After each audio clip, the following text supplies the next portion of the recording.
Hello everyone, कैसे हैं आप सब लोग। I hope each and every one of you is doing absolutely good. My name is doctor Vipin Kumar Sharma और मैं आप सभी लोगों का तहे दिल से स्वागत करता हूं हमारे इस प्यारे से बैच यकीन नीट 2.0 के अंदर। सबसे पहले तो माफी चाहूंगा फॉर दिस सरप्राइज लेक्चर, लेकिन मेरे दोस्त ये लेक्चर बहुत जरूरी है बिकॉज हम लोग कुछ ऐसे टॉपिक्स पढ़ रहे हैं जो कि नीट के सिलेबस में इंक्लूडेड हैं पर आपकी नई एनसीईआरटी में इंक्लूडेड नहीं है। यानी ये जो टॉपिक हैं they are of less importance. और यहां पर एक छोटा सा हमारा टॉपिक बचा था जो कि है consciousness and self consciousness. So it is very important for all of us to deal with this as early as possible. इसीलिए मैं इस सेशन रिकॉर्डेड फॉर्मेट में बना रहा हूं जिससे कि अगले लेक्चर में यानी कल के लेक्चर में हम लोग टेक्सोनॉमी की शुरुआत कर सके। आपको एक छोटी सी हिदायत देना चाहूंगा, आपको एक छोटा सा कॉशन देना चाहूंगा, एक सलाह देना चाहूंगा एक बड़े भाई के नाते। इस सेशन को आप बाद में भी देख सकते हैं, आप बस 1 पेज या 1.5 पेज का स्पेस छोड़ दीजिए एंड उसके बाद आप आगे बढ़ जाइएगा। अगर आपके पास टाइम नहीं है, आपका कोई बैकलॉग क्रिएट नहीं होगा। This lecture is completely independent. आगे आने वाले लेक्चर्स को पढ़ने के लिए आपको इस लेक्चर की नॉलेज की कोई खास जरूरत नहीं है और जहां जहां जरूरत होगी वहां मैं प्लग इन कर दूंगा उस नॉलेज को। तो आपको ये लेक्चर देखने की आवश्यकता फिलहाल नहीं है। अगर आपके पास टाइम है, वेल एंड गुड, इस लेक्चर को 1.25x 1.5x पर देख डालिए। मुश्किल से 30 मिनट में आपका लेक्चर खत्म हो जाएगा। लेकिन अगर आपके पास टाइम नहीं है, अभी इस लेक्चर को आप स्किप कर सकते हैं। इस संडे, अगले संडे, जब आपको वक्त मिले तब देख लीजिएगा। कोई मैंडेटरी रिक्वायरमेंट नहीं है कि भाई इसको बैठ के अभी देखो, ये प्राइम इंपॉर्टेंस वाला टॉपिक है ही नहीं। करेक्ट। तो इसको जस्ट हम लोग इसीलिए पढ़ रहे हैं क्योंकि नीट के सिलेबस में इंक्लूडेड है। इसके बाद हम लिविंग वर्ल्ड चैप्टर का वो पार्ट पढ़ रहे होंगे जो कि एनसीईआरटी में गिवन है, वही हमारे लिए सबसे ज्यादा जरूरी है। तो उस पार्ट तक बढ़ने के लिए हमें आज इन दोनों टॉपिक्स को, कॉन्शियसनेस और सेल्फ कॉन्शियसनेस को क्रैक करना होगा। तो आराम से मेरे भाई मेरी सारी बातों को सुनते चलिएगा और इसके बाद आपको कोई प्रॉब्लम नहीं रहेगी इस टॉपिक में। ऑलराइट, सबसे पहले हम लोग डिस्कशन कर लेते हैं कि कॉन्शियसनेस आखिर होती क्या है। तो गुरुजी आपने बताया था कि कॉन्शियसनेस एक डिफाइनिंग फीचर है, यानी दुनिया के जितने भी लिविंग ऑर्गेनिजम्स हैं ये कॉन्शियस होते हैं। और ये जो कॉन्शियसनेस है इसको आप कह सकते हो फादर फीचर यानी बाप फीचर। यानी कहीं कोई क्वेश्चन आया जिसमें आपके दो ऑप्शंस ऐसे हैं जहां डिफाइनिंग फीचर्स के नाम दे रखे हैं, आपको सिर्फ एक चुनना हो। समझ लीजिए ऊपर दे रखा है आपका सेल, उसके बाद दे रखा है आपका कॉन्शियसनेस, फिर आपका तीसरा दे रखा है ग्रोथ और फिर आपको दे रखा है रिप्रोडक्शन। तो इसमें से आप क्या चुनेंगे मेरे भाई। अब यहां पर दो डिफाइनिंग फीचर है, आप हमेशा बेस्ट ऑप्शन के साथ जाएंगे जो कि होगा कॉन्शियसनेस। ये बाप फीचर है, राइट। सबसे इंपॉर्टेंट फीचर है ये मेरे भाई। इसको हम लोग क्या कहते हैं, इसको हम लोग कह रहे होते हैं टेक्निकली कॉम्प्लिकेटेड। इसको समझना थोड़ा सा कॉम्प्लिकेटेड है, आज आपको समझाऊंगा तो आपको पता लगेगा। It is technically complicated and most obvious feature of living organism.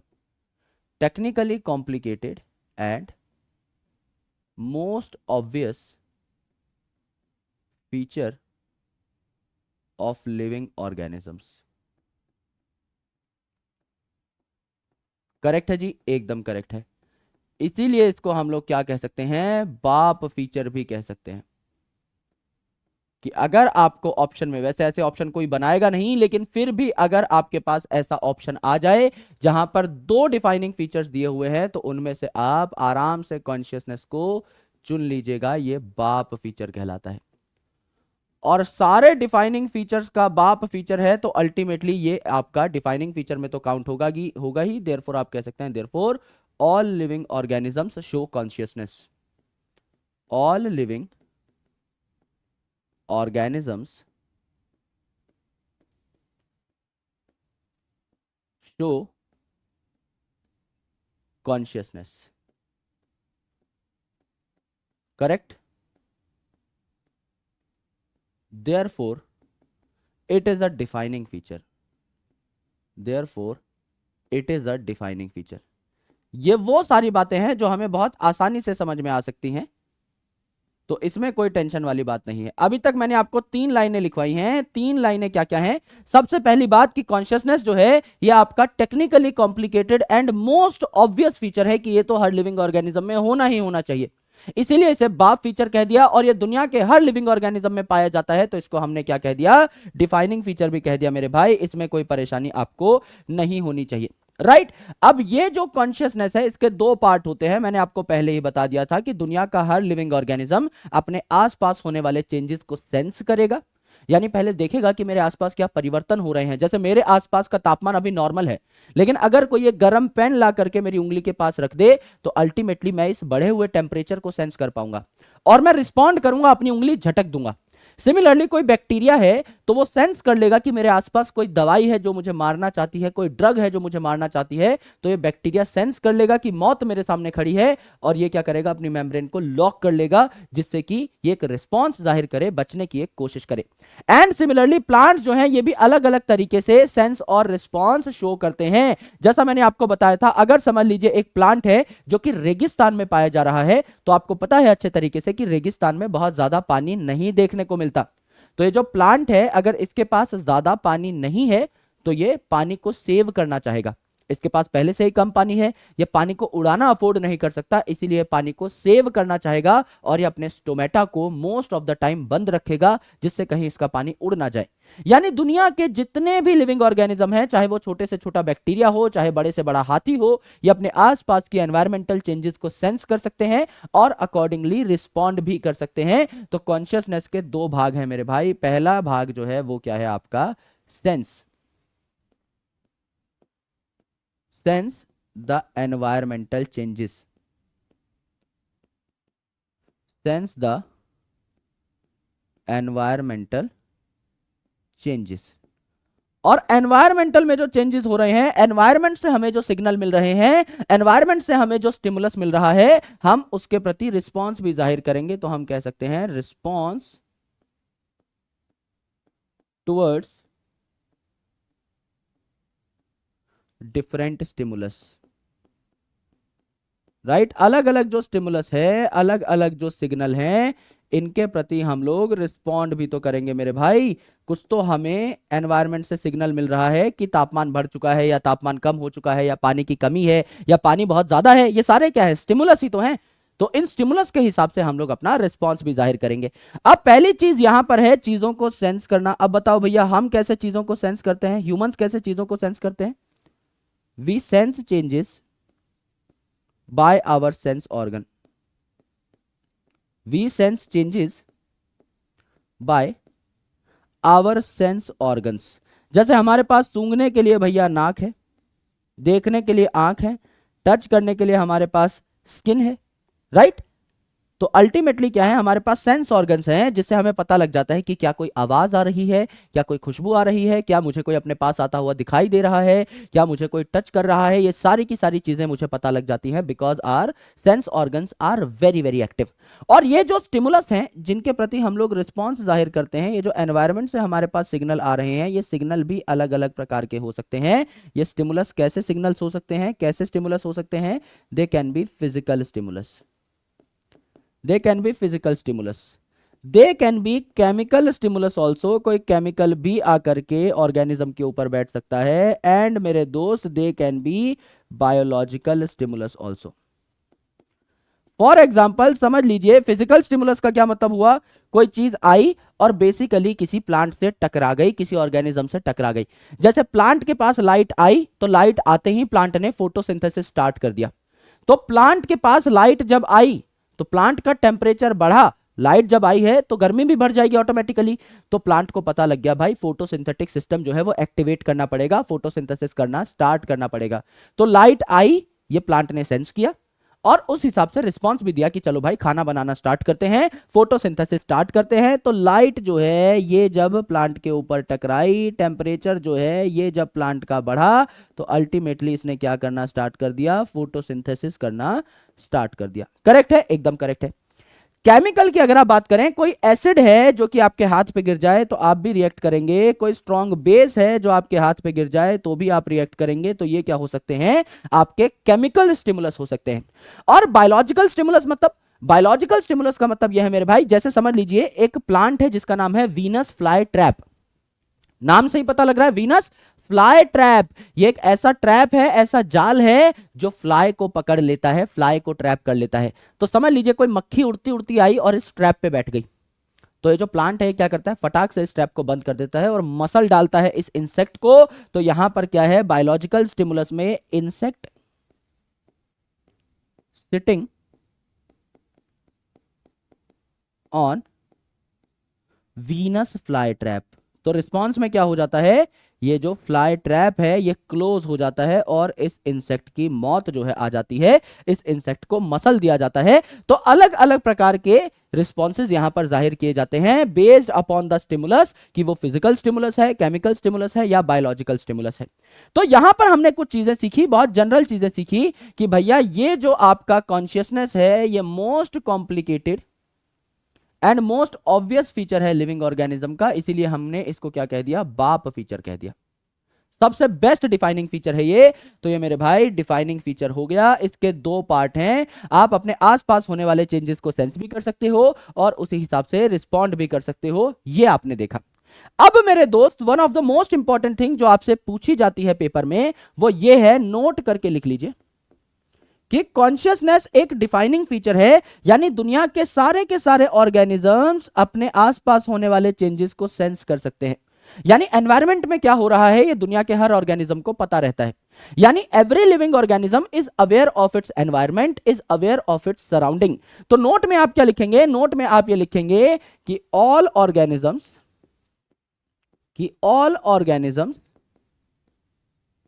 Are aware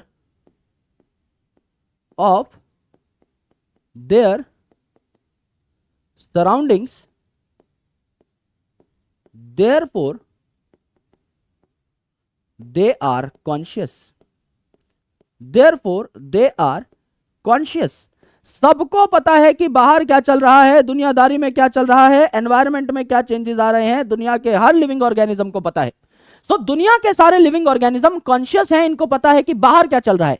लेकिन ह्यूमन इकलौता ऐसा ऑर्गेनिज्म है जिसको पता है अंदर क्या चल रहा है। हम अपने बारे में भी पढ़ सकते हैं, हम खुद को भी जान सकते हैं, हम खुद की एनाटॉमी, खुद का मेटाबॉलिज्म, खुद की फिजियोलॉजी सब कुछ पढ़ते हैं।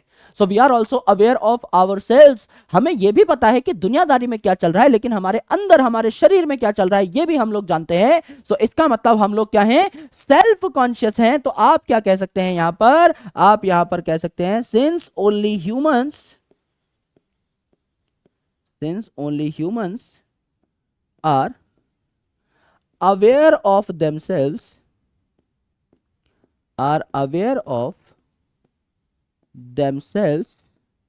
therefore they are self-conscious। Correct है जी, एकदम करेक्ट है गुरुजी, इसमें हमें कोई टेंशन नहीं है। हम सबको पता है कि हमें अपने बारे में जानने की भी पूरी इजाजत है। हम लोग पढ़ते रहते हैं, सीखते रहते हैं, खुद के बारे में भी जानते रहते हैं। तो सिर्फ ह्यूमन ऐसा है जो कि सेल्फ कॉन्शियस है, लेकिन दुनिया के सारे ऑर्गेनिज्म जो हैं ये सिर्फ कॉन्शियस हैं। तो अगर कोई पूछे क्या कॉन्शियसनेस एक डिफाइनिंग फीचर है, यस सर। क्यों? क्योंकि दुनिया के सारे ऑर्गेनिज्म कॉन्शियसनेस शो करते हैं और दुनिया का कोई भी लिविंग ऑर्गेनिज्म जो है वो एक्सेप्शन नहीं है कॉन्शियसनेस का। सारे लिविंग ऑर्गेनिजम्स कॉन्शियस होंगे और कोई भी नॉन लिविंग चीज जो है उसमें कॉन्शियसनेस देखने को नहीं मिलती है। जाहिर सी बात है, इस पेन में, इस कॉपी में कॉन्शियसनेस नहीं है। लेकिन ह्यूमन की अगर हम बात करें तो ये सेल्फ कॉन्शियस है। क्या दुनिया के सारे ऑर्गेनिज्म सेल्फ कॉन्शियस है? नहीं सर, सिर्फ ह्यूमन है। तो 100% living organism are not self conscious, therefore it is not a defining feature. इसीलिए अगर कोई पूछ ले अलग से कि क्या सेल्फ कॉन्शियसनेस एक डिफाइनिंग फीचर है, तो आप कहेंगे it is not a defining feature, it is not a defining feature. ये एक डिफाइनिंग फीचर नहीं है क्योंकि it is not found in 100% of the living organism, इसीलिए इसे डिफाइनिंग फीचर नहीं कहा। सो अल्टीमेटली आपको यहां पर कुछ अच्छी बातें पता लग गई हैं। एक और बार रिवाइज करवा देता हूं भाई। जो आपका कॉन्शियसनेस है it is technically complicated and most obvious feature of all living organisms, इसीलिए इसे बाप फीचर कह डाला। और इसीलिए ये एक डिफाइनिंग फीचर है क्योंकि दुनिया के सारे लिविंग ऑर्गेनिजम्स में पाया जाता है और किसी भी नॉन लिविंग थिंग में नहीं पाया जाता। कॉन्शियसनेस के दो पार्ट हैं, आप अपने आसपास होने वाले चेंजेस को सेंस करते हैं और उसी हिसाब से रिस्पॉन्ड करते हैं। ये दोनों चीजें मिलकर के कॉन्शियसनेस बना रही होती है, राइट। सो अल्टीमेटली सेंस और रिस्पॉन्स दोनों में से एक भी चीज अगर आपको दिख जाए तो आप मान लीजिएगा कि ऑर्गेनिज्म आपका क्या है, कॉन्शियस है। एंड मेरे दोस्त यहां पर हमने देखा कि सेल्फ कॉन्शियसनेस जो है ये दुनिया के हर लिविंग ऑर्गेनिज्म में नहीं पाई जाती, सिर्फ ह्यूमन बींग्स में पाई जा रही होती है, इसीलिए इसे सेल्फ कॉन्शियस कहा गया है। ह्यूमन बींग्स को सेल्फ कॉन्शियस कहा गया है, but it is not a defining feature, क्योंकि दुनिया के सारे लिविंग ऑर्गेनिज्म सेल्फ कॉन्शियस नहीं है। अब एनसीईआरटी में एक बहुत इंपॉर्टेंट टर्म दी गई है, उसको हम लोग देख लेते हैं कि प्लांट किस हिसाब से रिस्पॉन्ड करते हैं। भाई हमें लगता है कि ह्यूमन तो रिस्पॉन्स कर देगा, है ना, शेर आया भागने लग गए जान बचा करके, कोई गर्म चीज टच हुई हाथ झटक दिया। प्लांट में रिस्पॉन्स दिखाई नहीं देता, क्योंकि प्लांट हिलते डुलते तो है नहीं, तो उनमें रिस्पॉन्स दिखाई नहीं देता, तो हमें लगता है कि यार प्लांट शायद रिस्पॉन्ड नहीं कर रहे हैं। जैसे मैंने आपको बताया कि बैक्टीरिया अपनी मेम्ब्रेन को लॉक कर लेता है, ये चीज हमें दिखाई थोड़ी दे सकती है, बैक्टीरिया खुद हमें दिखाई नहीं देता, तो ये लॉक होने वाला सिस्टम हमें कैसे दिखाई देगा। तो हम पहले ये सोचते थे कि कुछ ऑर्गेनिजम्स जो है ये शायद रिस्पॉन्ड नहीं करते होंगे, पर बाद में रिसर्चेस से पता लगा कि every living organism try to respond. जैसे कि अगर मैं प्लांट की ही बात करूं तो प्लांट कैसे कैसे रिस्पॉन्ड करता है, आराम से सुनेगा। मैं अगर आपको बताऊं कि प्लांट किस किस चीज के प्रति रिस्पॉन्ड करता है, तो आपको पता लगेगा plants can show response to light. अगर लाइट आ गई है तो प्लांट क्या करेगा भैया, लाइट से खाना बनता है, फोटोसिंथेसिस करना स्टार्ट करेगा। टेम्परेचर, यानी वही भैया लाइट आई है तभी आपका टेम्परेचर बढ़ेगा, तापमान बढ़ेगा तो प्लांट जो है अपने पानी को इवेपोरेट करना स्टार्ट करेगा, थोड़ा बहुत पानी उड़ाना स्टार्ट करेगा। वाटर स्टेटस, भैया अगर प्लांट के पास पानी कम है तो पानी नहीं उड़ाएगा, पानी ज्यादा है तो आराम से पानी उड़ाता रहेगा। पॉल्यूटेंट्स, अगर प्लांट के आसपास काफी सारे पॉल्यूटेंट्स हैं जो कि प्लांट में घुस करके उसको बीमार कर सकते हैं, तो इन पॉल्यूटेंट्स को प्लांट की बॉडी में एंट्री नहीं मिलेगी। प्लांट क्या करेगा, अपनी मेम्ब्रेन को लॉक कर लेगा, या आप कह लीजिए स्टोमेटा को बंद कर लेगा। And other organisms, right, other organisms आ जाते हैं तो उनके प्रति भी प्लांट जो है क्या करता है, रिस्पॉन्ड करता है। कैसे रिस्पॉन्ड करेगा, सारी चीजें एक एक करके देख लेते हैं। जैसे समझ लीजिए प्लांट जो है इसके पास लाइट आई, तो अगर लाइट आई तो प्लांट क्या करेगा मेरे भाई, अगर लाइट आई तो ये फोटोसिंथेसिस करेगा। फोटोसिंथेसिस में फोटो का मतलब ही क्या होता है, फोटो का मतलब ही होता है लाइट, इसका मतलब लाइट आई तो फोटोसिंथेसिस चालू। सनलाइट तो बहुत इंपॉर्टेंट चीज है फोटोसिंथेसिस करने के लिए। अगर टेम्परेचर बढ़ा तो प्लांट का जो पानी है ये भी क्या होना स्टार्ट हो जाएगा, इवेपोरेट होना स्टार्ट हो जाएगा, पानी उड़ना स्टार्ट हो जाएगा भाप बन बन के, यानी पानी की ट्रांसपिरेशन हो जाएगी, पानी जो है उड़ना स्टार्ट हो जाएगा। ये भी आपने बढ़िया तरीके से देखा। वाटर स्टेटस की अगर मैं बात करूं, अगर समझ लीजिए एक पेड़ है जिसके पास पानी कम है, अगर पानी कम है तो ये प्लांट क्या करेगा मेरे भाई, अपने स्टोमेटा को क्लोज कर लेगा, क्योंकि मेरे दोस्त ये नहीं चाहता है कि बचा हुआ पानी भी उड़ जाए। अगर कोई पॉल्यूटेंट है यहां पर प्लांट के पास, तो हम नहीं चाहते कि ये पॉल्यूटेंट एंटर करे प्लांट के अंदर, तो यहां पर भी आपके स्टोमेटा क्लोज हो जाएंगे जिससे पॉल्यूटेंट एंटर ना कर पाए। यहां पर अगर आप देखेंगे लास्ट पॉइंट तो आपको पता लगेगा अदर ऑर्गेनिजम्स का क्या मतलब है। आपने छुई मुई के पेड़ के बारे में सुना होगा, पेड़ तो क्या, ये छोटा सा पौधा ही है। तो छुई मुई का जो प्लांट है बेसिकली इसे टच मी नॉट प्लांट कहा जाता है, कि भाई मुझे छुओ मत, मैं बहुत सेंसिटिव हूं, इसीलिए छुई मुई। जो क्लास में भी लड़के होते हैं या लड़कियां होती हैं जो बहुत सेंसिटिव होते हैं ना, कि यार इसको तो कुछ बोलोगे रोने लग जाएगा, रोतलू है, छुई मुई है ना, अल्टीमेटली बहुत सेंसिटिव है। तो छुईमुई का जो पौधा है इसके पत्तों को अगर आप छू डालोगे तो ये क्या हो जाते हैं, क्लोज हो जाते हैं, दे विल बेसिकली इनफोल्ड, है ना, तो उनको टच का रिसेप्शन बहुत अच्छा है। तो अदर ऑर्गेनिजम्स जैसे if you will touch mimosa plant, यानी छुईमुई, इसे माइमोसा पुडिका भी कहते हैं, तो इसका साइंटिफिक नाम है if you will touch Mimosa pudica plant, its leaf will enfold, it's leaf will infold, इसकी लीफ जो है अंदर की साइड फोल्ड हो जाएंगी। ये बात आपने देखी बढ़िया तरीके से, आपको पता लग गया कि प्लांट जो है भैया ये भी अलग अलग चीजों के प्रति रिस्पॉन्स जाहिर करता है। अब एक और चीज है जो प्लांट और एनिमल बढ़िया तरीके से सेंस करते हैं, वो है फोटो पीरियड। फोटो पीरियड का मतलब क्या होता है? फोटो पीरियड मतलब, फोटो का मतलब सनलाइट, पीरियड का मतलब ड्यूरेशन, यानी सूरज कितनी देर के लिए हमें दिन में दिखाई दे रहा है, सूरज का प्रकाश हमें कितनी देर के लिए मिल रहा है। यह भी बहुत इंपॉर्टेंट चीज है, खासकर सीजनल ब्रीडर्स के लिए। समझ लीजिए मेरे दोस्त, मैं समझ लीजिए एक सीजनल ब्रीडर हूं, मैं सिर्फ सर्दियों में ब्रीड करता हूं। कुछ एनिमल्स ऐसे होते हैं जिनके ब्रीड करने के कुछ महीने होते हैं, जैसे ह्यूमंस जो हैं दे आर कंटिन्यूअस ब्रीडर। आप किसी भी टाइम पर ब्रीड कर सकते हो, किसी भी महीने में बच्चे पैदा कर सकते हो, किसी भी दिन बच्चे पैदा कर सकते हो। आप अगर एक स्कूल में पढ़ते हो तो आपको पता होगा मेरे भाई कि ऐसा कोई दिन नहीं है जिस दिन आपके स्टेज पे कोई ना कोई बच्चा रंग बिरंगी ड्रेस पहन के ना खड़ा होता हो। यानी कि महीने में हर दिन, साल में हर दिन बच्चे पैदा हो सकते हैं ह्यूमंस के। यानी ultimately we are continuous breeder, हमें किसी सीजन को देखने की जरूरत नहीं है। लेकिन कुछ ऐसे ऑर्गेनिजम्स होते हैं, कुछ ऐसे प्लांट्स होते हैं, कुछ ऐसे एनिमल्स होते हैं जो एक सीजन में ही ब्रीड कर सकते हैं। तो अगर वो विंटर सीजन में ब्रीड कर रहे हैं तो वो विंटर ब्रीडर्स हो गए, समर में ब्रीड कर रहे हैं तो वो समर ब्रीडर हो गए, रेनी सीजन में ब्रीड कर रहे हैं तो रेनी ब्रीडर्स हो गए, एंड इस प्रकार से। करेक्ट।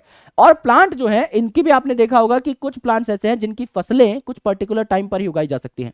गेहूं एक पर्टिकुलर टाइम पर उगेगा, बाजरा एक पर्टिकुलर टाइम पे उगेगा, सरसों एक पर्टिकुलर टाइम पे उगेगी, कॉटन एक पर्टिकुलर टाइम पे उगेगा। ऐसा नहीं है कि कहीं भी जाके बो दिया, किसी भी टाइम पर बो दिया, ऐसा नहीं है। So they need some particular time of sun, कि हाँ भाई इतनी देर के लिए तो सूरज आए, इतना टाइम तो सूरज दे के जाए, तब हम उगेंगे। तो ये जो फोटो पीरियड है ये रिप्रोडक्शन को अफेक्ट करता है। किनमें? सीजनल ब्रीडर में। हमें कोई फर्क नहीं पड़ता फोटो पीरियड से, है ना। तो फोटो पीरियड अफेक्ट्स ब्रीडिंग और it affects reproduction in seasonal breeders, in seasonal breeders,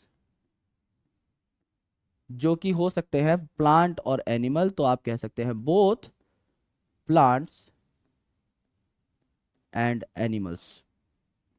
plant भी हो सकता है सीजनल ब्रीडर, एनिमल्स भी हो सकते हैं। यहां पर फोटो पीरियड कैसे इनको अफेक्ट करता है इस बात को हमें देखना है। तो फोटो का मतलब क्या होता है? फोटो का मतलब होता है सनलाइट। और पीरियड का मतलब क्या होता है? पीरियड का मतलब होता है भैया ड्यूरेशन, की कितनी देर के लिए सनलाइट आपको मिल रही है। तो फोटो पीरियड जो है ये डिसाइड करता है सीजनल ब्रीडर में कि वो रिप्रोड्यूस कर पाएंगे या नहीं।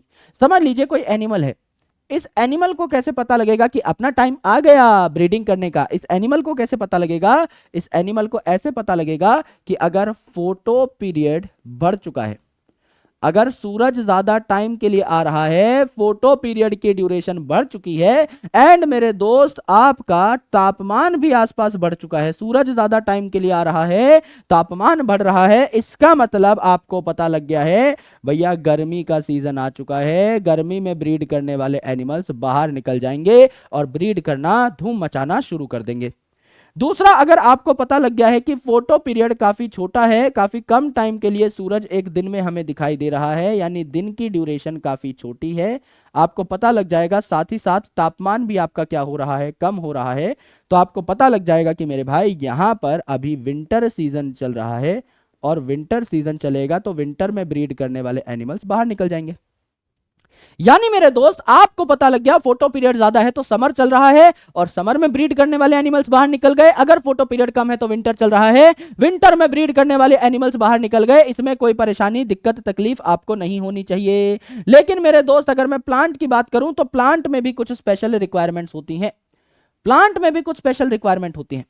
प्लांट भी एक फेनोमेना दिखाता है जिसे हम कहते हैं फोटो पीरियोडिज्म। यानी कुछ प्लांट्स ऐसे होते हैं जिसमें फूल सिर्फ तभी खिलेगा जब एक प्रॉपर ड्यूरेशन की सनलाइट उसे मिलेगी। तो प्लांट तीन तरीके के हो सकते हैं। ये जो प्लांट्स हैं they are of three types, they are of three types. पहले टॉपिक आपको पढ़ाया जाता था plant growth and development chapter में, लेकिन अब ये आपके सिलेबस से डिलीट कर दिया गया है। तो कुछ प्लांट्स जिनको खूब ज्यादा सनलाइट चाहिए उन्हें कहा जाता है लॉन्ग डे प्लांट, कुछ जिनको बहुत कम सनलाइट चाहिए होती है उन्हें कहा जाता है शॉर्ट डे प्लांट, और कुछ जो है मेरे भाई जिनको कुछ फर्क नहीं पड़ता, इन्हें फर्क नहीं पड़ता, उन्हें क्या कहा जाता है? उन्हें कहा जाता है डे न्यूट्रल प्लांट। उन्हें कहा जाता है डे न्यूट्रल प्लांट। इन्हें फर्क नहीं पड़ता। और एक हो गए शॉर्ट डे प्लांट, यानी इनको कम ड्यूरेशन की सनलाइट चाहिए, तभी ये क्या करेंगे, फ्लावरिंग करेंगे, अदरवाइज ये फ्लावरिंग नहीं करेंगे, है ना। तो ये जो है प्लांट्स, ये बेसिकली फ्लावर करेंगे, फूल खिलाएंगे। लॉन्ग डे प्लांट तब फूल खिलाएगा जब सनलाइट की ड्यूरेशन अच्छी खासी है। डे न्यूट्रल प्लांट जो है ये कभी भी फूल खिला सकता है। It do not depend on photo period, it do not depend on photo period. And मेरे दोस्त, ये जो आपका तीसरा है शॉर्ट डे प्लांट, ये सिर्फ तभी फूल खिलाएगा जब दिन आपका छोटा होगा, यानी कि अल्टीमेटली जब सनलाइट की ड्यूरेशन कम होगी। तो लॉन्ग डे प्लांट तब फूल खिला रहा है जब सनलाइट की ड्यूरेशन ज्यादा है, और फूल खिलेगा तो आपको पता है फूल जो है, फ्लावर जो है, यही रिप्रोडक्टिव ऑर्गन है एक प्लांट का। यानी रिप्रोडक्शन अगर करना है, फूल अगर खिलाना है, तो लॉन्ग डे प्लांट को ज्यादा सनलाइट चाहिए, शॉर्ट डे प्लांट को कम सनलाइट चाहिए, और डे न्यूट्रल प्लांट में कोई ऐसी दिक्कत नहीं है, कितनी भी सनलाइट हो ये फूल खिला लेंगे। तो मेरे भाई यहां पर भी तो कुछ प्लांट्स के अंदर फोटो पीरियड पे ही डिपेंड किया कि ये फूल खिला पा रहे हैं नहीं, रिप्रोड्यूस कर पा रहे हैं नहीं। इसीलिए कहा जाता है फोटो पीरियड जो है प्लांट में भी रिप्रोडक्शन को अफेक्ट कर सकती है और एनिमल में भी। हालांकि इतनी डिटेल में हमें पढ़ना नहीं था, पर फिर भी हमने कुछ शब्द जो है सीख लिए। अब एनसीईआरटी में एक प्यारा सा टॉपिक है जो कि है फॉर कॉमा पेशेंट्स। तो कॉमा पेशेंट्स जो हैं जिनके ऑर्गन्स मशीन्स द्वारा सपोर्टेड होते हैं, इनमें एक स्पेशल केस हमें देखने को मिलता है। तो जो कॉमा पेशेंट्स हैं इनमें आप लिख सकते हैं their organs are virtually supported by machines. अलग अलग मशीन्स ने इनके हार्ट को, किडनी को सपोर्ट किया होता है। तो इनमें क्या होता है, सेल्फ कॉन्शियसनेस नहीं पाई जाती। आप कह सकते हैं they lack self consciousness. Self consciousness नहीं है इनमें, सेल्फ अवेयरनेस नहीं है। तो इसीलिए इनको आप अभी भी क्या मान रहे हो, लिविंग मान रहे हो, क्योंकि इनकी बायोलॉजिकल डेथ नहीं हुई है। So they lack self consciousness but they are living, जब तक इनकी बायोलॉजिकल डेथ नहीं हो जाती। क्योंकि कई लोग ऐसे होते हैं जो कॉमा से वापस नॉर्मल लाइफ में आ सकते हैं, तो आपने कहा कि ये लिविंग है। बट इनको एक स्पेशल टर्म दी जाती है, और वो स्पेशल टर्म क्या है, कॉमा पेशेंट्स जो है इनको एक स्पेशल टर्म दे करके हम लोग डिनोट करते हैं, जो टर्म है ब्रेन डेड। कि इनका ब्रेन जो है वो अब ऑलमोस्ट आपका डेड हो चुका है, यानी कि मान के चलिए वापस काम करने की कंडीशन में आ सकता है, लेकिन अभी इनका ब्रेन ठीक तरीके से काम नहीं कर रहा है, तो ये प्रॉपरली सेल्फ कॉन्शियस नहीं है। तो जो कॉमा पेशेंट है इनको ब्रेन डेड कहा, क्योंकि इनमें किस चीज की कमी हो जाती है, सेल्फ कॉन्शियसनेस की। ये शब्द बहुत इंपॉर्टेंट है, इसीलिए इसको गोले में डाल देता हूं, इनमें सेल्फ कॉन्शियसनेस की कमी हो जाती है। करेक्ट है। दैट्स वाई इनको हम लोगों ने क्या कहा, कॉमा पेशेंट्स को ब्रेन डेड पेशेंट्स भी कह दिया। अभी के लिए जिंदा है, जब तक इनको बायोलॉजिकली डेड नहीं करार दे दिया जाता, क्योंकि ये लाइफ में वापस आ सकते हैं। आओ मेरे भाई देख लेते हैं यहां तक कि हम लोगों ने क्या पढ़ा। जैसा मैंने बताया कि कॉन्शियसनेस जो है ये आपका most obvious and technically complicated feature है लिविंग ऑर्गेनिज्म का। एंड मेरे दोस्त, इसमें आप क्या करते हैं, अपने आसपास के एनवायरनमेंट में होने वाले चेंजेस को सेंस करते हैं एंड उनके प्रति रिस्पॉन्स भी जाहिर करते हैं। ये जो आसपास होने वाले चेंजेस हैं, ये जो सिग्नल्स हैं, स्टिमुलस हैं, ये फिजिकल सिग्नल्स भी हो सकते हैं जैसे लाइट और टेम्परेचर, केमिकल सिग्नल्स भी हो सकते हैं जैसे एसिड और बेस, एंड बायोलॉजिकल स्टिमुलस भी हो सकते हैं जैसे कोई ऑर्गेनिज्म। तो हम जो हैं कैसे सेंस करते हैं अपने आसपास के एनवायरनमेंट को, हमारे पास तो सेंस ऑर्गन्स हैं। प्लांट के पास सेंस ऑर्गन नहीं है, लेकिन प्लांट भी अलग अलग चीजों के प्रति रिस्पॉन्स जाहिर करता है। जैसे लाइट आ गई तो भैया फोटोसिंथेसिस स्टार्ट, पानी की कमी है तो स्टोमेटा क्लोज, टेम्परेचर बढ़ चुका है तो ट्रांसपीरेशन ज्यादा होने लग जाएगी। अदर ऑर्गेनिजम्स आ चुके हैं, जैसे छुई मुई को किसी ने छू दिया है तो उसके लीव जो है ये क्या हो जाएंगे, फोल्ड हो जाएंगे। एंड पॉल्यूटेंट अगर आ गए हैं प्लांट के आसपास तो वो अपने स्टोमेटा को बंद कर लेगा। फिर मैंने बताया फोटो पीरियड यानी सन की ड्यूरेशन जो है ये रिप्रोडक्शन को अफेक्ट करती है इन सीजनल ब्रीडर्स। इसी से पता लगता है ऑर्गेनिजम्स को कि हमारे ब्रीड करने का सीजन आ गया है। In both plants and animals, plants भी तभी फ्लावरिंग कर रहे थे जब उन्हें प्रॉपर सनलाइट मिल रही थी, और एनिमल को भी अपने ब्रीडिंग सीजन का तभी पता लग रहा था जब ये सनलाइट को सेंस कर पा रहे थे और देख रहे थे कि तापमान बढ़ा है या कम हुआ है। तो दुनिया के सारे ऑर्गेनिजम्स जो हैं ये अपनी सराउंडिंग को लेकर के बहुत कॉन्शियस हैं। तो दुनिया के सारे ऑर्गेनिजम्स में कॉन्शियसनेस होती है, लेकिन सिर्फ ह्यूमन बीइंग ही ऐसा ऑर्गेनिज्म है जो कि खुद को लेकर अवेयर है, अपने बारे में भी जान सकता है, तो इसे सेल्फ कॉन्शियस कहा गया। तो सेल्फ कॉन्शियसनेस कोई डिफाइनिंग फीचर नहीं है, जबकि कॉन्शियसनेस जो है ये एक डिफाइनिंग प्रॉपर्टी है, क्योंकि कॉन्शियसनेस दुनिया के हर लिविंग ऑर्गेनिज्म में पाई जाती है, सेल्फ कॉन्शियसनेस सिर्फ ह्यूमन में पाई जाती है, तो ये कोई डिफाइनिंग प्रॉपर्टी नहीं मानी जा सकती। आइए दोस्त कुछ सवाल सॉल्व कर लेते हैं। All right, which of the following statement regarding response of living organism to external stimulus is correct? कौन सी बात ऐसी है जो सही है? द एक्सटर्नल एनवायरमेंट स्टिमुलस जो है ये फिजिकल, केमिकल और बायोलॉजिकल हो सकते हैं। स्टिमुलस तो कैसा भी हो सकता है। All organism from prokaryotes to most complex eukaryotes can sense and respond to environment, यानी कि प्रोकैरियोट से लेकर दुनिया के सबसे कॉम्प्लेक्स यूकैरियोट तक, हाथी तक, ब्लू व्हेल तक, मेरे भाई के सारे ऑर्गेनिजम्स कॉन्शियस होते हैं। क्या सेंस और रिस्पॉन्स कर सकते हैं? बिल्कुल कर सकते हैं। Consciousness and response to external stimulus is defining property, मेरे भाई दुनिया के हर ऑर्गेनिज्म में पाई जाती है और किसी नॉन लिविंग चीज में नहीं पाई जाती, तो डिफाइनिंग प्रॉपर्टी है। तो all of these would be the correct answer. आपका डी जो है करेक्ट आंसर यहां पर हो जाता है। सेकंड क्वेश्चन देखेंगे तो बायोलॉजिकल ऑर्गेनाइजेशन किस लेवल पे स्टार्ट हुई थी? कल भी ये सवाल कराया था। बायोलॉजिकल ऑर्गेनाइजेशन स्टार्ट हुई थी बायोमोलिक्यूल्स के लेवल पे, सब माइक्रोस्कोपिक मॉलिक्यूलर लेवल पे, ये बात भी हमको पहले से पता है। ठीक है, अब यहां एक दो लाइन ऐसी हैं जो हमने अभी नहीं पढ़ रखी हैं, जैसे डी वाली हमने नहीं पढ़ रखी है, तो इसको छोड़ देते हैं। चौथा क्वेश्चन हमने नहीं पढ़ रखा है, इसको छोड़ देते हैं। यहां पर देखिए मेरे दोस्त, human beings are the only organisms, human beings ऐसे इकलौते ऑर्गेनिज्म है जो कि क्या है? अवेयर ऑफ हिमसेल्फ, खुद के प्रति अवेयर है, यानी सेल्फ कॉन्शियस है। तो सेल्फ कॉन्शियसनेस इनमें पाई जाती है, तो both A and B will be the right answer. ठीक है, अब मेरे भाई अगला सवाल है, ये भी हमसे बन सकता है। देखो, read the following statement and select the option with correct ones. सही बात का पता लगाना है, सत्य वचन का पता लगाना है। Increase in mass and increase in number of individuals are twin characteristics of growth. एकदम सही बात है। ग्रोथ दो तरीके से हो सकती है, या तो आप अपना मास बढ़ा लें या नंबर ऑफ इंडिविजुअल्स बढ़ा लें। Metabolic reaction can be demonstrated outside the body in cell free system. क्या मेटाबॉलिक रिएक्शन हम हमारी बॉडी के बाहर भी परफॉर्म कर सकते हैं, सेल के बिना, टेस्ट ट्यूब में? यस, इसे इन विट्रो रिएक्शन कहा जा रहा था, जो कि लिविंग रिएक्शन था, लिविंग ऑर्गेनिज्म नहीं था पर लिविंग रिएक्शन था। सेम वैसा रिएक्शन जो आपकी बॉडी में होता है, वैसा ही सेम रिएक्शन आप टेस्ट ट्यूब में भी करा सकते हैं। फील और response to stimulus is a defining feature of living organism. बिल्कुल मेरे भाई डिफाइनिंग फीचर है। All of these will be correct answers, है ना, क्योंकि ये जो आपका फील है यानी सेंस करना और रिस्पॉन्ड करना, ये तो कॉन्शियसनेस हो गया, तो ये आपका बिल्कुल डिफाइनिंग फीचर है। इसमें हमें कोई टेंशन, कोई परेशानी, कोई दिक्कत नहीं है। अब हमारा बस एक लास्ट पेज बचा हुआ है जिसको हमें समझना है, पढ़ना है, और इसके बाद हम लोग आगे बढ़ जाएंगे टुवर्ड्स नेक्स्ट टॉपिक अगली क्लास में। इस क्लास का काम आपका पूरा हो जाएगा। आराम से देखिएगा, यहां पर टॉपिक का नाम है इमर्जेंट प्रॉपर्टीज। इमर्जेंट प्रॉपर्टीज का मतलब होता है एडवांस प्रॉपर्टीज, बेहतरीन प्रॉपर्टीज, बेहतर प्रॉपर्टीज। और ये बेहतर प्रॉपर्टीज आती कैसे हैं? जब छोटी छोटी चीजें इंटरैक्ट करती हैं। सोच के देखिए, अलग अलग छोटी छोटी ऑर्गेनेल्स जो हैं, इनके इंटरैक्ट करने से, अब माइटोकॉन्ड्रिया अकेला सर्वाइव नहीं कर सकता, क्लोरोप्लास्ट अकेला सर्वाइव नहीं कर सकता, लेकिन mitochondria, chloroplast, nucleus, endoplasmic reticulum, इनके मिलने से एक सेल बना जिसमें लाइफ आ गई। तो क्या क्लोरोप्लास्ट में लाइफ थी? नहीं। माइटोकॉन्ड्रिया को अकेले को मैं देखूं तो क्या उसमें लाइफ है? नहीं। भाई हमने सेल चैप्टर में पढ़ा था, anything less than a cell can not ensure independent living. अगर एक सेल से कम कोई भी चीज है तो वो अकेली नहीं रह सकती, इंडिपेंडेंटली नहीं रह सकती।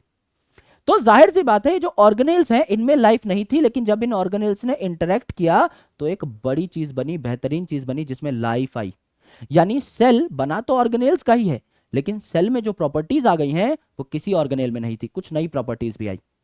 सिमिलरली अब कई सारे सेल्स मिलकर के टिश्यू बना बैठे, टिश्यू में कुछ ऐसी प्रॉपर्टीज आई जो इन सेल्स में नहीं थी, और बेहतरीन प्रॉपर्टीज आ गई। टिश्यूज ने मिलकर के ऑर्गन बना लिया, तो ऑर्गन में कुछ ऐसी चीजें आई जो इन टिश्यूज की इंटरेक्शन से बनी है, इन टिश्यूज में नहीं थी। ऑर्गन्स ने मिलकर के ऑर्गन सिस्टम बनाया, तो ऑर्गन सिस्टम्स में कुछ ऐसी प्रॉपर्टी आई जो ऑर्गन्स में नहीं थी और बेहतर बन गए ऑर्गन सिस्टम। फिर ऑर्गन सिस्टम्स को मिलाने से ऑर्गेनिज्म बना, ऑर्गेनिज्म में कोई ऐसी प्रॉपर्टी आ गई जो कि इन सारे ऑर्गन सिस्टम्स में नहीं थी, इनके इंटरेक्शन से एक ज्यादा इमर्जिंग चीज बनी, बेहतर चीज बनी। तो जब नीचे के लेवल की चीजें आपस में इंटरैक्ट करती हैं तो ऊपर वाले लेवल की जो चीज है वो और डेवलप हो जाती है, इसे इमर्जेंट प्रॉपर्टीज कहते हैं। तो इमर्जेंट प्रॉपर्टीज कैसे आती हैं? जब नीचे की छोटी मोटी चुटुर पुटुर चीजें आपस में इंटरेक्ट करें, यानी अंडरलाइंग इंटरेक्शन हो, नीचे वाली चीजें, घटिया लेवल की चीजें जब इंटरेक्ट करेंगी तो कुछ बढ़िया बन सकता है। ये ऑल लिविंग प्रोसेसेस में आपको देखने को मिलता है ना। दुनिया के सारे जो लिविंग प्रोसेसेस हैं उनमें इंटरेक्शन से ही सारा का सारा काम चल रहा है। तो आप कह सकते हैं all living processes are due to underlying interactions. Under मतलब नीचे, लाइंग मतलब बैठी हैं, यानी नीचे बैठने वाली चीजें जो है जब ये इंटरेक्ट करेंगी तो मेरे भाई अलग अलग प्रोसेसेस होंगे। All living processes are due to underlying interactions which leads to emergent properties, which leads to emergent properties। अर्थात मेरे भाई यहां पर आपको यह कहा गया है कि नीचे वाले लेवल की चीजें जब आपस में इंटरेक्ट करेंगी तो हायर लेवल की चीज जो बनेगी वो ज्यादा बेहतर बनेगी। मतलब आप इसी लाइन को दोबारा रिपीट करके लिख सकते हैं कि things at lower level, things at lower level interact,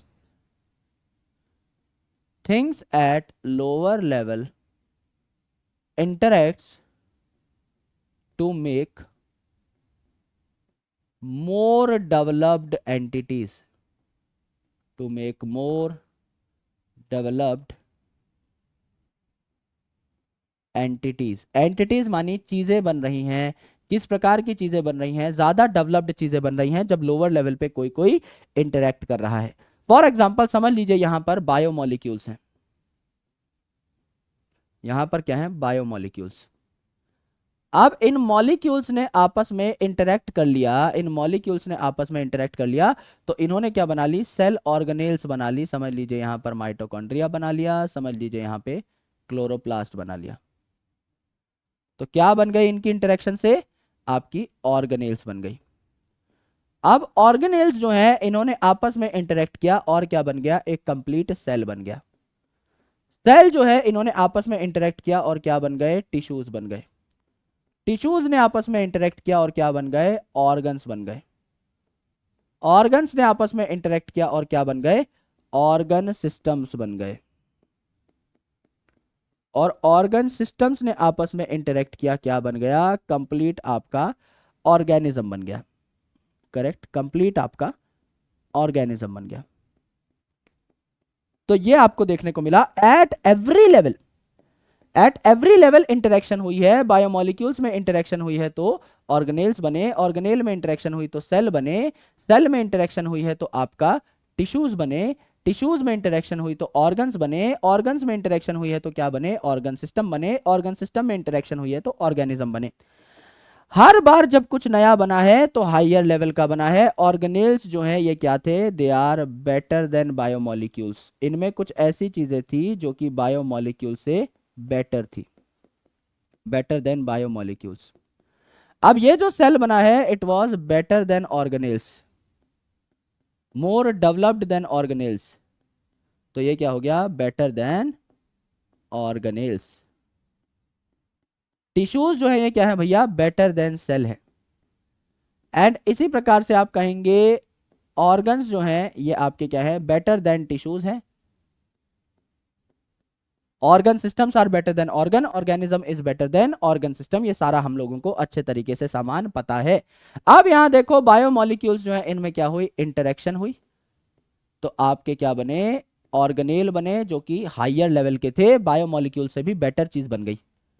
organelle की जब इंटरेक्शन हुई तो सेल बना जो कि सारी की सारी ऑर्गेनेल से ज्यादा डेवलप्ड था। जब सेल के अंदर, अलग अलग सेल के अंदर इंटरेक्शन हुई, जब कई सेल साथ में जुड़ गए तो टिश्यूज बने जो कि सेल्स से ज्यादा डेवलप्ड थे।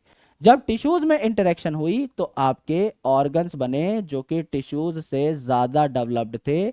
और जब ऑर्गन्स में इंटरेक्शन हुई तो ऑर्गन सिस्टम बने जो कि ऑर्गन से ज्यादा डेवलप्ड थे। एंड मेरे दोस्त आपके ऑर्गन सिस्टम में जब इंटरेक्शन हुई तो ऑर्गेनिज्म बना जो कि ऑर्गन सिस्टम से ज्यादा डेवलप्ड था, ये हम जानते हैं। यही सेम बातें हमने ऊपर लिखी हैं कि जब अंडरलाइंग इंटरेक्शंस होती हैं, जब नीचे लेवल पे इंटरेक्शन होती हैं, तो जो बड़ी चीज बनेगी, जब छोटे लेवल पे इंटरेक्शन हुई तो इससे बड़ी जो चीज बनेगी ये बेहतर बनेगी, इमर्जेंट बनेगी, मोर डेवलप्ड बनेगी। यही बात हमें सीखनी थी। तो जब नीचे के लेवल पे इंटरेक्शन होती है, जब अंडरलाइंग इंटरेक्शन होती है, तो इससे आपको इमर्जेंट प्रॉपर्टीज मिलती हुई दिखाई देती हैं। करेक्ट है, एकदम करेक्ट है गुरुजी। तो लोअर लेवल की चीजें जो हैं ये आपस में इंटरेक्ट करती हैं और they give rise to the entities which are more developed, ये आपकी क्या होती हैं, ज्यादा बेहतर हो जाती हैं। बस यही बात हमें सीखनी थी। ये बात हम लोग बचपन से जानते हैं वैसे, लेकिन फिर भी हम लोगों को ये बात समझनी थी सिंस एनसीईआरटी में लिखी हुई है। देखो मेरे दोस्त, यहां पर एक और बात बताई हुई है कि जो पेशेंट आपके कोमा में रहते हैं इनको हम एक स्पेशल टर्म देते हैं जो कि है ब्रेन डेड, क्योंकि इनमें कोई सेल्फ कॉन्शियसनेस नहीं होती, they have no self consciousness. Correct. तो जितने भी लिविंग फेनोमेना होते हैं, जितनी भी लिविंग चीजें आपके आसपास हो रही हैं, ये अंडरलाइंग इंटरेक्शंस की वजह से होती हैं। नीचे लेवल की चीजें जो है इनकी इंटरेक्शंस की वजह से होती हैं। और जब नीचे लेवल की चीजों में इंटरेक्शन होगा तो हायर लेवल की चीजें जो है इनमें और डेवलपमेंट दिखाई देगी, इमर्जेंट प्रॉपर्टी दिखाई देगी एट हायर लेवल। ये बात हमने सीखी, ये बात हमने जान ली मेरे भाई, इसमें हमें कोई परेशानी नहीं है। आओ कुछ सवाल करके देखते हैं जिससे कि हमारा कॉन्फिडेंस और बूस्ट हो जाए, सातवें आसमान पे चला जाए। मार्क द इनकरेक्ट स्टेटमेंट, गंदी बात का पता लगाना है। Photo period affects reproduction in seasonal breeder, ये तो सही बात है। सीजनल ब्रीडर जो एक पर्टिकुलर सीजन में ही ब्रीड करते हैं, उनमें ब्रीडिंग कौन डिसाइड करता है? सूरज की रोशनी। कितना लंबा दिन है उसी से तो पता लगेगा कौन सा सीजन चल रहा है, समर चल रहा है कि विंटर चल रहा है। Prokaryotes can also sense their environment. भाई प्रोकैरियोट हो यूकैरियोट हो, दुनिया का हर लिविंग ऑर्गेनिज्म कॉन्शियस है तो सेंस और रिस्पॉन्स कर सकता है। Eukaryotes can sense and respond to environmental cues. Cues का मतलब क्या होता है? एनवायरमेंटल सिग्नल या स्टिमुलस, लिखना चाहो तो लिख सकते हो, कोई टेंशन वाली बात नहीं। Not all living phenomena are due to underlying interaction. भाई यहां पे क्या लिखा हुआ है? All living phenomena are due to underlying interaction. जितनी भी चीजें हो रही हैं दुनियादारी में ये आपकी अंडरलाइंग इंटरेक्शंस की वजह से है, जिससे आपकी और इमर्जेंट प्रॉपर्टीज निकल निकल के आ रही हैं। अगला सवाल है, properties in cellular organelles are not present in the molecular constituents. यानी बायोमॉलिक्यूल्स में जो प्रॉपर्टी नहीं थी वो ऑर्गेनेल में आ गई, लेकिन ये प्रॉपर्टी आई इंटरेक्शन की वजह से, है ना। तो मॉलिक्यूलर कंपोनेंट्स ने इंटरेक्ट कर करके हायर लेवल की प्रॉपर्टीज बनाई। Above statement best describes the emergent properties, यानी आर्टिकल ही इमर्जेंट प्रॉपर्टीज का है। यानी जब नीचे के लेवल की चीजें इंटरेक्ट करेंगी तो हायर लेवल पे आपको बेटर प्रॉपर्टीज दिखाई देंगी, इसे इमर्जेंट प्रॉपर्टी कहते हैं। तो ये सारे क्वेश्चंस आपके बन गए। अब दो लाइन आपकी बची हुई हैं, यहां आपको लिविंग ऑर्गेनिज्म की डेफिनेशन लिखनी है, तो मैं इसी स्लाइड पे लिखवा देता हूं जिससे कि आपकी एक और स्लाइड खर्च ना हो। यहां पर आराम से देखिएगा मेरे दोस्त, इस छोटे से आर्टिकल का नाम है डेफिनेशन ऑफ लिविंग ऑर्गेनिज्म। अब हम लिविंग ऑर्गेनिज्म के कई फीचर पढ़ चुके हैं, ग्रोथ पढ़ चुके हैं, रिप्रोडक्शन पढ़ चुके हैं, मेटाबॉलिज्म पढ़ चुके हैं, कॉन्शियसनेस पढ़ चुके हैं, सेल्फ कॉन्शियसनेस पढ़ चुके हैं, सेल्यूलर ऑर्गेनाइजेशन पढ़ चुके हैं। तो कोई तो डेफिनेशन हमें ऐसी देनी चाहिए जो लिविंग ऑर्गेनिज्म पे सूट करे। तो ये लाइन एज इट इज याद करनी रहती है 11th क्लास के बच्चों को, पेपर में पूछी जाती है।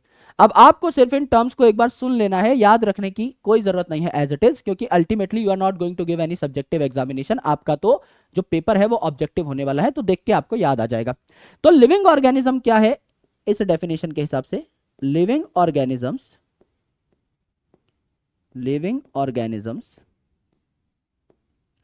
Are self replicating. Self replicating मतलब अपने आप को ये क्या कर पाए? रेप्लिकेट कर पाए, यानी अपनी कॉपी बना पाए, यानी रिप्रोड्यूस कर पाए। तो सेल्फ रेप्लिकेटिंग, अपने आप को इवॉल्व कर पाए, टाइम के साथ बेहतर बना पाए, इवॉल्विंग। सेल्फ रेगुलेटिंग, अपने आप को रेगुलेट कर पाए, भैया कोई चोट वोट लगी है तो इसको बढ़िया तरीके से ठीक कर पाए, एक जाइगोट से अपनी पूरी की पूरी बॉडी बना पाए, रेगुलेट कर पाए, सेल्फ रेगुलेटिंग। इंटरेक्टिव सिस्टम्स, आसपास की चीजों से इंटरेक्ट करें, आसपास के ऑर्गेनिज्म से इंटरेक्ट करें, इंटरेक्टिव सिस्टम्स।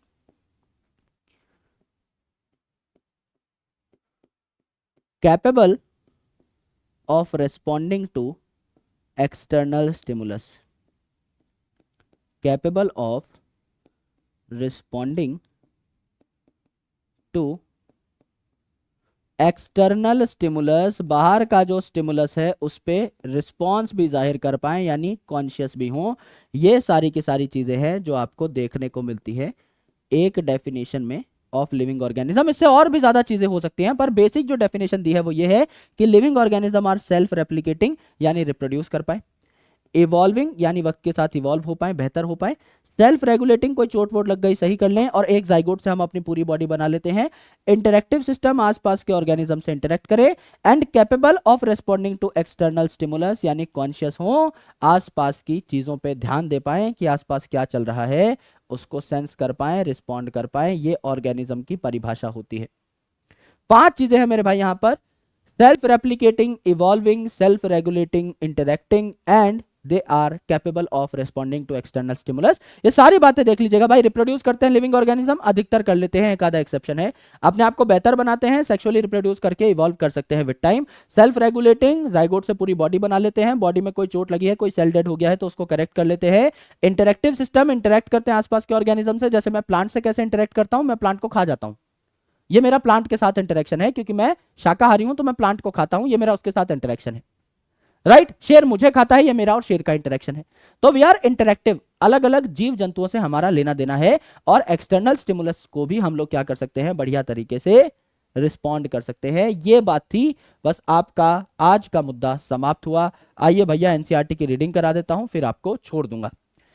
लिविंग ऑर्गेनिज्म जो है, इसकी डेफिनेशन जो दी गई है इस पूरे के पूरे चैप्टर को पढ़ने के बाद, वो ये है कि दे आर सेल्फ रेप्लिकेटिंग, अपनी कॉपी बना सकते हैं, इवॉल्विंग, बेहतर बन सकते हैं, सेल्फ रेगुलेटिंग, अपनी बॉडी को रेगुलेट कर सकते हैं, इंटरेक्टिव सिस्टम, इंटरेक्ट कर सकते हैं, and capable of responding to external stimulus. मेरे भाई यहाँ पर एक्सटर्नल स्टिमुलस जो है इसके प्रति रिस्पॉन्स भी जाहिर कर सकते हैं। Biology is the story of life on earth, मैंने आपको पहले बता दिया था। लाइफ की अगर आप डिस्कशन कर रहे हैं तो आप बायोलॉजी पढ़ रहे हैं। ये लाइन मैंने आपको डे 1 पे लिखवा दी थी इसी चैप्टर में। ऑल लिविंग ऑर्गेनिजम्स, चाहे वो धरती पर अभी रह रहे हों, चाहे पुराने टाइम पर रहते हों, चाहे भविष्य में आने वाले हों, ये एक दूसरे से लिंक्ड होते हैं। क्यों? क्योंकि हमारा जेनेटिक मटेरियल एकदम कॉमन है, जिसको हम लोग क्या कहते हैं, न्यूक्लिक एसिड। ये न्यूक्लिक एसिड भी 2 प्रकार का हो सकता है मेरे भाई, एक डीएनए और एक आरएनए। अधिकतर ऑर्गेनिजम्स में डीएनए होता है, कुछ में आरएनए होता है, और हमारे डीएनए का या आरएनए का जो सीक्वेंस है सब ऑर्गेनिजम्स में थोड़ा थोड़ा डिफरेंट है। तो जेनेटिक मटेरियल कॉमन है हमारे अंदर, डीएनए आरएनए, लेकिन थोड़ी बहुत वेरिएशन है उसमें। दैट्स वाई यहाँ पर वेरिएबल डिग्रीज लिख दिया गया है। ये बात हमने सीखी, ये बात हमने जानी। आई गेस मैंने आपका बहुत ज्यादा टाइम नहीं लिया है। इस सेशन को जब आपका मन करे तब आप देख लीजिएगा, कोई भी आपके ऊपर ऑब्लिगेशन नहीं है कि भाई अभी बैठ के देखो। ये ऐसा टॉपिक है जो कि आप कभी भी चाय पानी के साथ बैठ करके देख सकते हो। बहुत कम यहाँ पर नोट्स बनवाए गए हैं, लेकिन इस टॉपिक को कंप्लीट करना बहुत जरूरी था, जिससे कि हम कल टेक्सोनॉमी की ओर बढ़ सकें। तो जब आपका मन करे तब देख लेना, 10 दिन में, 15 दिन में, 20 दिन में, 50 दिन में, जब आपका मन करे तब इस टॉपिक को देख लीजिएगा। कोई आपके ऊपर बिल्कुल भी बंदिश नहीं है कि फटाफट देख डालो, है ना।